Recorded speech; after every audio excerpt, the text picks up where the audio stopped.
হলুদ এবং সবুজ কলা তো আমরা অনেক খেয়েছি, কিন্তু আপনি কি জানেন দক্ষিণ পূর্ব এশিয়া এবং উত্তর অস্ট্রেলিয়াতে ব্লু জাভা ব্যানানা নামের এক ধরনের নীল রঙের কলা পাওয়া যায়, যেটি নিজের স্বাদ, গুণ এবং অনন্যতার জন্য বিশ্বের সবচেয়ে দামি কলা হিসাবেও স্বীকৃতিও পেয়েছে।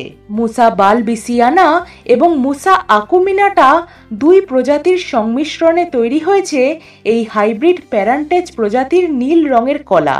এই নীল কলা গাছের উচ্চতা 15 থেকে 20 ফুট পর্যন্ত হয়ে থাকে এবং রোপণের প্রায় 15 থেকে 24 মাস পরে গিয়ে ফুল ফোটে, আর 115 থেকে 150 দিন পরে গাছে কলা হয়। এই কলা গাছের পাতার রং রূপালী সবুজ রঙের হয় এবং ফলের গুচ্ছগুলিও ছোট হয়, মাত্র 7 থেকে 9 হাত বিশিষ্ট হয়ে থাকে।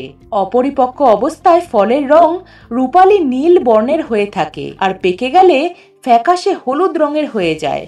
এই নীল কলার স্বাদ এবং গন্ধ ভ্যানিলা আইসক্রিমের মতো হওয়ায় একে আইসক্রিম ব্যানানাও বলা হয়। এই কলা তাজা রান্না করে খেলে অনেক সুস্বাদু লাগে। মানুষের নাকলের সাথে এর সাদৃশ্য থাকায় নীল রঙের এই কলাগুলিকে নাকলও বলা হয়। আপনি শুনলে অবাক হবেন, ভারতে 1 ডজন এই নীল কলার দাম 77,000 টাকা হয়ে থাকে।